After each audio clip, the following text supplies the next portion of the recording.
हर पल आपके साथ। नमस्कार, स्वागत है आप सभी का हर पल न्यूज में और मैं हूं आपके साथ मिर्जा साहिल बेग। बुलेटिन की शुरुआत करेंगे, लेकिन सबसे पहले एक नजर हेडलाइंस पर।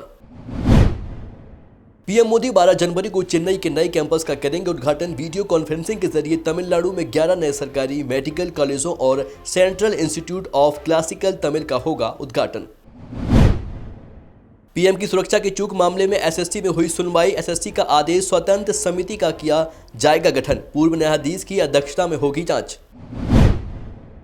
सुप्रीम कोर्ट के 35 वकीलों को मिली धमकी। खालिस्तान समर्थकों की ओर से धमकी देने की बात। ऑटोमेटिक फोन कॉल के जरिए दी गई थी धमकी। देश में चलाया गया आज से तीसरी डोज के टीकाकरण का अभियान। हेल्थ केयर वर्कर्स और 60 साल से ज्यादा उम्र के लोगों को लगी प्रिकॉशन डोज। रक्षा मंत्री राजनाथ सिंह हुए कोरोना संक्रमित। ट्विटर कर दी हल्के लक्षण होने की जानकारी। रक्षा मंत्री ने खुद को किया होम आइसोलेट।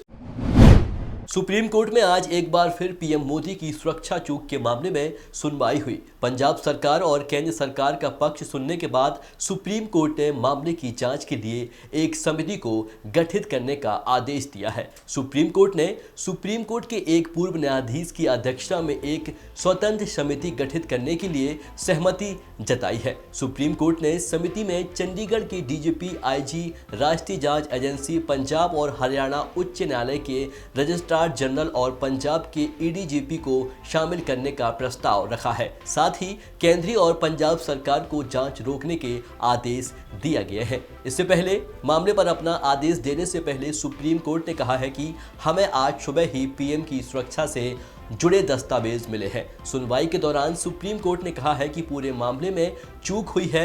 यह बात पंजाब सरकार ने भी स्वीकार की है। सवाल यह है कि अगर जांच की जाती है तो इसका दायरा क्या होगा। अगर केंद्र के अधिकारियों के खिलाफ कार्रवाई करना चाहता है तो सुप्रीम कोर्ट इस मामले में क्या करेगा।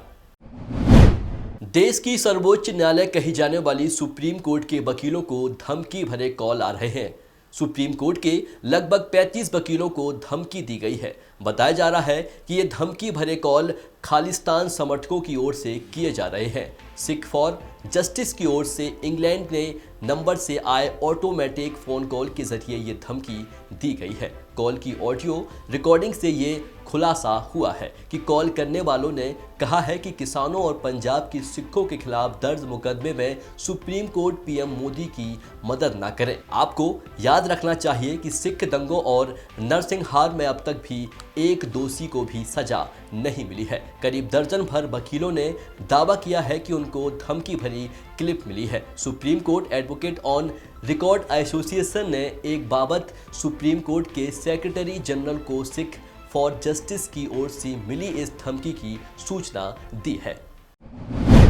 हरिद्वार में धर्म संसद के हेट स्पीच के मामले में सुप्रीम कोर्ट सुनवाई के लिए तैयार हो गया है। जानकारी के लिए आपको बता दें कि हरिद्वार के खड़कड़ी स्थित वेद निकेतन में 17 से 19 दिसंबर तक धर्म संसद आयोजित हुई थी। इससे संतों की ओर से हेट स्पीच दी गई और स्पीच के दौरान धर्म संसद की वीडियो सोशल मीडिया पर वायरल हो गई थी। इसे लेकर पूरे देश में काफी विवाद भी हुआ और हरिद्वार पुलिस ने इस मामले में वसीम रिजवी उर्फ जितेंद्र नारायण त्यागी और अन्य के खिलाफ मामला भी दर्ज किया था। आपको बता दें कि इस मुद्दे को कांग्रेस के वरिष्ठ नेता कपिल सिब्बल ने सुप्रीम कोर्ट के सामने उठाया है। सिब्बल ने कोर्ट में कहा है कि यह मुद्दा काफी खतरनाक है। इस पर supreme court CJI NV Ramana ने कहा है कि हम इस पर सुनवाई जरूर करेंगे। देश भर में कोरोना की तीसरी डोज लगना शुरू हो गई है। हेल्थ केयर वर्कर्स और 60 साल से ज्यादा उम्र के लोगों को ये बूस्टर डोज लगाई जा रही है। इसी सिलसिले में सीएम योगी आदित्यनाथ ने लखनऊ में कोविड-19 कमांड सेंटर का निरीक्षण किया। लखनऊ में लालबाग में कमांड सेंटर का निरीक्षण करने के साथ ही उन्होंने प्रदेश के सभी लोगों को ओमिक्रॉन के प्रति भी संकेत किया। सीएम योगी आदित्यनाथ ने कहा कि प्रदेश में 2 से 2.5 लाख लोगों के कोविड टेस्ट रोज हो रहे हैं। प्रदेश में कोरोना वायरस की तीसरी लहर के संक्रमण के साथ ही ओमिक्रॉन भी बढ़ रहा है। इसको देखते हुए सभी लोग कोरोना का टीका अवश्य लगवा लें। उन्होंने ये भी कहा कि मेरी सभी से अपील है कि सभी लोग कोरोना की वैक्सीन लगवा लें। बुजुर्गों को आज से बूस्टर डोज लगाई जा रही है और सभी केंद्र पर कर्मी सजग हैं। आप लोग इसका लाभ लें और टीकाकरण कराएं। इसके बाद सीएम योगी ने अधिकारियों के साथ बैठक कर कोरोना के मामलों पर बैठक की और प्रदेश में बढ़ रहे मामलों को लेकर भी चर्चा की। RT-PCR की जांच कराने के बाद उसमें ये मामले देखने को मिले हैं और घर में ही उनका उपचार हो रहा है। हर जनपद में हमारे ICCC integrated Covid control centre हमारे कार्य कर रहे हैं और ICCC के माध्यम से हर कोविड पॉजिटिव के साथ संवाद बना करके उसे मेडिसिन किट उपलब्ध करवाना, उन्हें दवा आदि उपलब्ध करवाना और आवश्यक जो भी शासन की सुविधाएं ये उपलब्ध कराई जा रही हैं। यूपी में कोरोना के मामलों के मद्देनजर योगी सरकार ने एक अहम आदेश जारी किया है। सीएम योगी ने आदेश दिया है कि प्रदेश के सभी सरकारी और निजी कार्यालयों में एक समय में सिर्फ 50% कर्मचारियों की उपस्थिति हो सकती है। इसके अलावा प्राइवेट कंपनी में काम करने वाले कोई भी कर्मचारी कोविड पॉजिटिव पाया जाता है तो उसे 7 दिन लीव विद पे दी जाएगी, यानी 7 दिन छुट्टी देने पर सैलरी नहीं काटी जाएगी। सभी कार्यालयों में कोविड हेल्थ डेस्क की स्थापना अनिवार्य रूप से हो और बिना स्क्रीनिंग किसी को प्रवेश ना दे। सीएम योगी ने कहा है कि लोगों के इकट्ठा होने से बचें और वर्क फ्रॉम होम को बढ़ावा दें। कोविड से बचाव के लिए वैक्सीनेशन अभियान चल रहा है। आज से सभी corona warriors health care frontline workers 60 वर्ष से ऊपर की आयु को मॉर्बिडिटी वाले नागरिकों के प्रिकॉशन डोज की जा रही है। इस साल मायावती अपने जन्मदिन पर धूमधाम से मनाती हुई नजर नहीं आएंगी। वजह है बढ़ता हुआ कोरोना संक्रमण और राज्य में लागू आदर्श आचार संहिता। 15 जनवरी को बहुजन समाज पार्टी BSP प्रमुख मायावती के 66वां जन्मदिन है, लेकिन इस जन्मदिन पर कोई भव्य कार्यक्रम का आयोजन नहीं किया जाएगा। भाजपा अध्यक्ष मायावती ने खुद अपनी पार्टी के कार्यकर्ताओं से राज्य भर में कोविड के मामलों में वृद्धि और भारत के चुनाव आयोग की घोषणा के बाद आदर्श आचार संहिता लगने के चलते अपने घरों में जन्मदिन मनाने के लिए कहा है। बता दें कि भाजपा मायावती के जन्मदिन को कल्याणकारी दिवस के रूप में बहुत धूमधाम से मनाती है। भाजपा की एक पदाधिकारी ने कहा है कि जन्मदिन समारोह की धूमधाम और शो इस बार गायब होगी, क्योंकि पार्टी ने आदर्श आचार संहिता लागू होने और कोविड के मामलों में अचानक वृद्धि के कारण समारोह न करने का फैसला किया है।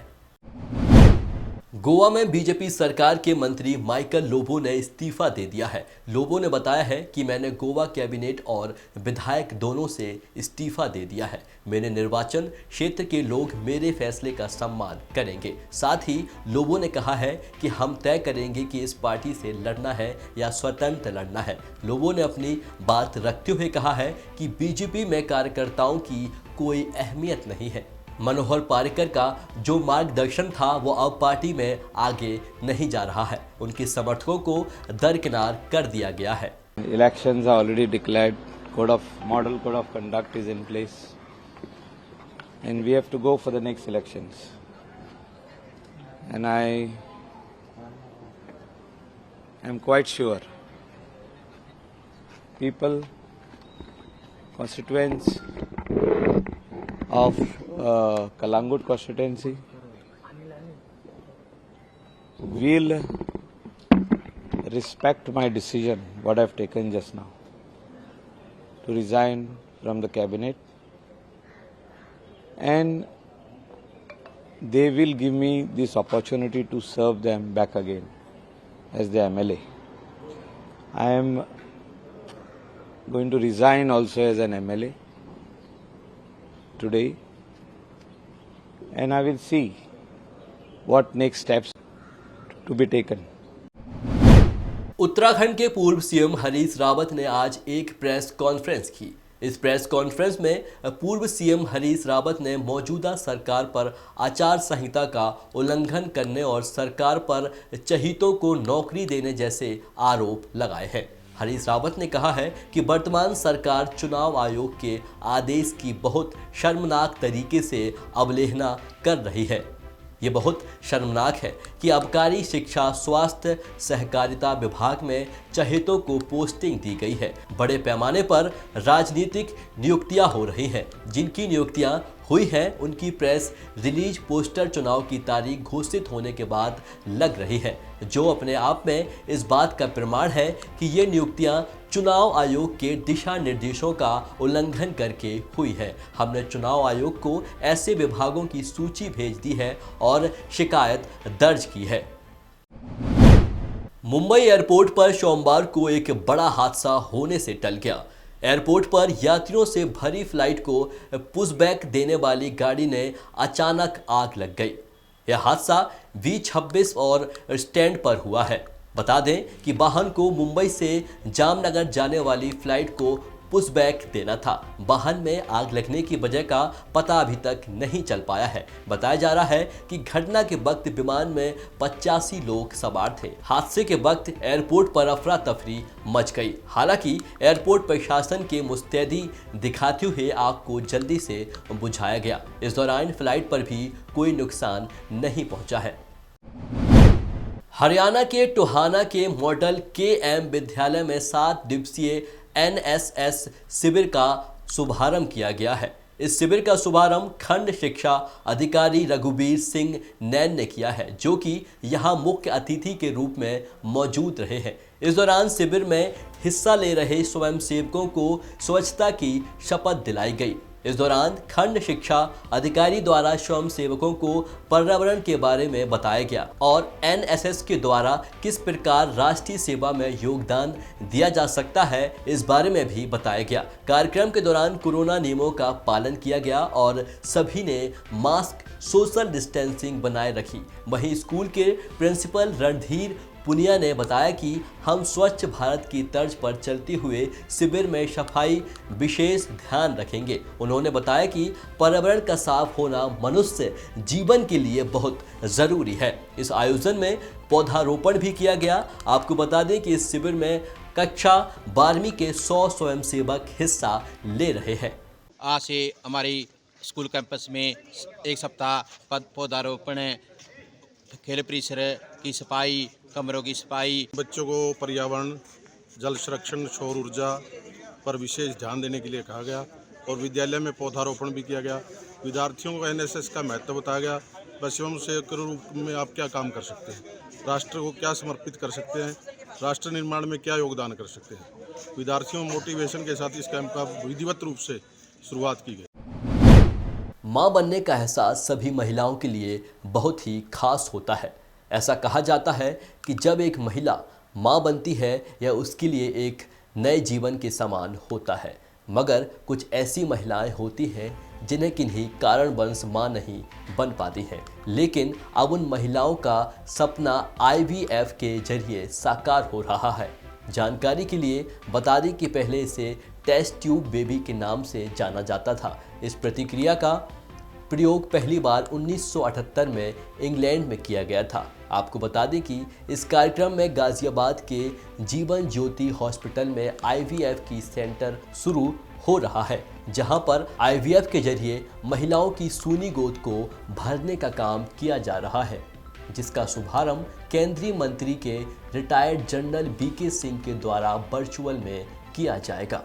जीवन ज्योति हॉस्पिटल ने कई सुविधाओं के साथ हॉस्पिटल को और बढ़ाया है और हॉस्पिटल को शुरू किया है। मैं हॉस्पिटल को, उनके पूरे स्टाफ को, डॉक्टर आसिफ को और जो सब लोग इस हॉस्पिटल से ताल्लुक़ रखते हैं, आप सबको बहुत बहुत बधाई देता हूँ। आप सब मिलकर अपना नाम रोशन करें और पूरे गाज़ियाबाद के अंदर आपका हॉस्पिटल मशहूर हो, ऐसी मेरी आपके लिए शुभकामनाएं हैं। यूपी के अलीगढ़ जिले में एक सिक्योरिटी गार्ड ने अपने साथी सफाई कर्मचारी की मामूली बात पर हत्या कर दी। अपने साथी का कत्ल करने के बाद कातिल मौके से फरार हो गया और मौत की सूचना पाकर मौके पर पहुंची परिजनों ने हंगामा करते हुए मॉल पर जमकर पथराव कर दिया। पुलिस ने मामला दर्ज कर लिया है और आरोपी की तलाश में जुट गई है। सिटी सेंटर पर आज सुबह 10 बजे के आसपास एक तैनात गार्ड और यहाँ पे तैनात सफाई कर्मचारी के बीच में लड़ाई झगड़ा हुआ, कहासुनी हुई।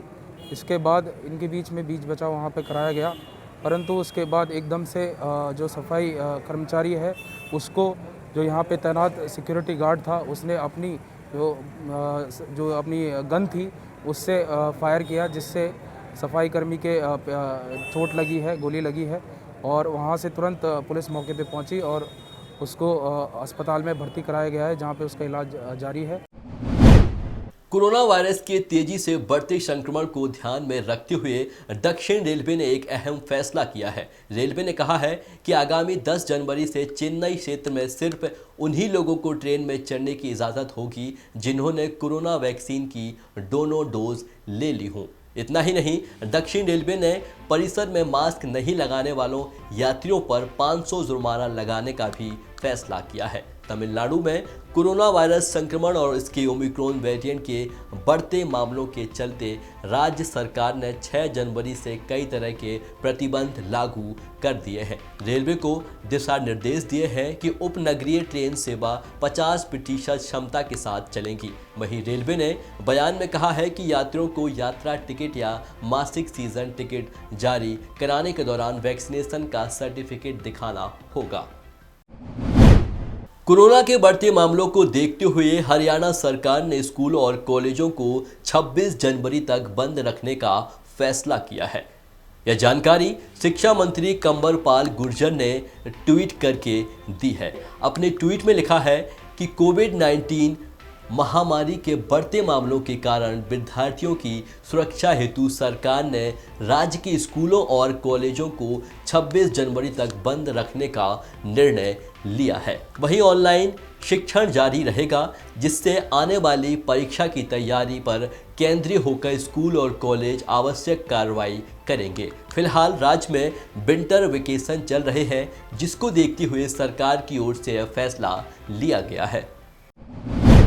कोरोना वायरस के केस लगातार बढ़ते जा रहे हैं। कोरोना वायरस के बढ़ते केस के बाद अब राज्य सरकार ने गाइडलाइन जारी की है। राज्य सरकार ने जिले भर में कई तरह के नए नियम बनाए हैं और कई तरह की पाबंदियां भी लगाई हैं। तमिलनाडु में कोरोना के बढ़ते मामलों के बीच आज चेन्नई में संपूर्ण लॉकडाउन लगाया गया है। वहीं अन्य राज्य सरकार की ओर से प्रदेश में नाइट कर्फ्यू, स्कूल कॉलेज बंद, वर्क स्पेस को आधा करना, पब्लिक ट्रांसपोर्ट में यात्रियों की सीमित संख्या करने जैसी कई कदम उठाए गए हैं। हर राज्य में प्रदेश सरकार की ओर से अलग अलग गाइडलाइन जारी की गई है। ओमिक्रॉन और डेल्टा वेरिएंट के चलते तमिलनाडु में बेकाबू होते कोरोना संक्रमण की तीसरी लहर की चेन तोड़ने के लिए रविवार को पूर्ण रूप से लॉकडाउन लगा। कोरोना वायरस को फैलने से रोकने के लिए तमिलनाडु सरकार ने पहले ही नाइट कर्फ्यू राज्य में घोषित कर दिया है। कई पाबंदियों के साथ साथ रविवार को संपूर्ण लॉकडाउन रखने का आदेश दिया गया है। यह निर्णय मुख्यमंत्री M.K. स्टालिन की अध्यक्षता में हुई बैठक में लिया गया है। संपूर्ण लॉकडाउन के तहत रविवार को सिर्फ जरूरी सेवाएं जैसे मेडिकल, किराना आदि खुले रहेंगे। इसके अलावा सभी दुकानें व सेवाएं स्थगित रहेंगी। पुलिस विभाग कई टीमों का गठन कर स्थितियों पर नजर रखेगी। वहीं अन्य विभाग लॉकडाउन को सफल बनाने के लिए सभी तैयारियां कर रही है। नियमों का उल्लंघन करने वालों पर कार्रवाई की जाएगी। मास्क ना लगाने वालों पर जुर्माना देना होगा। रेस्टोरेंट खुले रहेंगे लेकिन केवल होम डिलीवरी होगी। मॉल, जिम, स्पा और ऑडिटोरियम बंद रहेंगे। ग्रेटर नोएडा में पुलिस ने देह व्यापार के लिए नाबालिग लड़कियों की खरीद फरोख्त करने वाले गिरोह का पर्दाफाश किया है। पुलिस ने इस मामले में 3 आरोपियों को गिरफ्तार किया है। जानकारी के लिए आपको बता दें कि यह गिरोह नाबालिग लड़कियों को बहला फुसलाकर ले जाकर शादी के नाम पर उन्हें बेचने का काम करता था। आरोपियों से पूछताछ में पता चला है कि नाबालिग लड़कियों को एक राज्य से दूसरे राज्य में बेचा करते थे। इतना ही नहीं, लड़कियों को विदेशों में भी बेचा जाता था। देह व्यापार कर रहे गिरोह का पर्दाफाश करते हुए 3 महिला समेत 6 लोग गिरफ्तार किए गए हैं। पुलिस ने बताया है कि अभी भी इनके गिरोह में 5 लोग फरार हैं, जिनकी पुलिस तलाश कर रही है। थाना बादलपुर द्वारा एक बहुत सफल ऑपरेशन के अंतर्गत एक ऐसे गिरोह का खुलासा किया गया है जो छोटी नाबालिग बच्चियों को बहला फुसला कर ले जाते हैं और फिर पैसे के लिए उन्हें अपने से बहुत बड़ी उम्र के व्यक्तियों से शादी के लिए बेच देते हैं। अभी तक 5 गिरफ्तारियां हुई हैं, जिसमें 3 महिलाएं हैं, 2 पुरुष हैं एवं जसवीर, जिससे उस बच्चे की शादी की गई थी, उसे भी गिरफ्तार कर लिया गया है। हरियाणा के रेवाड़ी में रात से हो रही रुक रुक कर बारिश और शीतलहर से ठंड बढ़ गई है। मौसम विभाग के अनुसार अभी मौसम ऐसा ही बना रहेगा। बारिश और शीतलहर के कारण कड़ाके की ठंड पड़ेगी। बारिश से फसलों को भी फायदा होगा। उत्तर भारत में पहाड़ी इलाकों में ठंडा बढ़ने के बाद मैदानी इलाकों में भी ठंड बढ़ गई है। दिसंबर तक ठंड कम रहने के बाद अब जनवरी में कड़ाके की सर्दी का मौसम सक्रिय हो गया है। इसका कारण यह है कि पश्चिमी विक्षोभ के कारण मौसम पल पल बदल रहा है और रुक रुक कर बारिश हो रही है, जिसे अब कड़ाके की ठंड का एहसास होने लगा है। प्रदेश के कई जिलों में रात से बूंदाबांदी हो रही है और शीतलहर भी चल रही है। नैनीताल में सीजन की दूसरी बर्फबारी देखने को मिली है। नैनीताल की उच्च पर्वतीय इलाकों में स्नो व्यू, हिमालय दर्शन और किलबरी में बर्फबारी होने से पर्यटकों के साथ कारोबारियों के चेहरे खिल गए हैं। नैनीताल में बरसात के बाद हिमपात देखने को मिला है। मौसम विभाग के सटीक भविष्यवाणी के अनुसार 2 दिन के मौसम में करवट बदली है। बर्फबारी के चलते तापमान में भारी गिरावट दर्ज की गई है। बर्फबारी के चलते पर्यटकों का आगमन शुरू हो गया है। वहीं कुमाऊं में एक बार फिर मौसम ने करवट बदली है। तराही से लेकर पहाड़ तक रह रहकर बारिश हो रही है। नैनीताल और रानीखेत में झमाझम बारिश हो रही है। नैनीताल में ओले पड़ने के साथ साथ हिमकड़ भी पड़ रही है। बारिश के कारण होटल में ठहरे पर्यटक जहां बाहर नहीं निकल सके, वहीं आज ही नैनीताल पहुंचे पर्यटकों को दुकानों और शोरूमों की ओट लेनी पड़ी। नैनीताल की चोटियों और ऊंचाई वाले क्षेत्रों में बर्फबारी होने के कारण सफ़ेद चादर की तरह पहाड़ ढक गए हैं। शीतकालीन सीजन की नैनीताल में ही यह दूसरी बर्फबारी है। बर्फबारी देख शहर पहुंचे पर्यटक भी काफ़ी उत्साहित नजर आए। रविवार को हिमालय दर्शन किलबरी रोड में जमी बर्फ में पर्यटकों ने जमकर लुत्फ उठाया। वहीं रानीखेत व आसपास के पर्वतीय क्षेत्रों में झमाझम बारिश हो रही है। अभी के बुलेटिन में बस इतना ही। देखते रहिए हर पल न्यूज़। नमस्कार।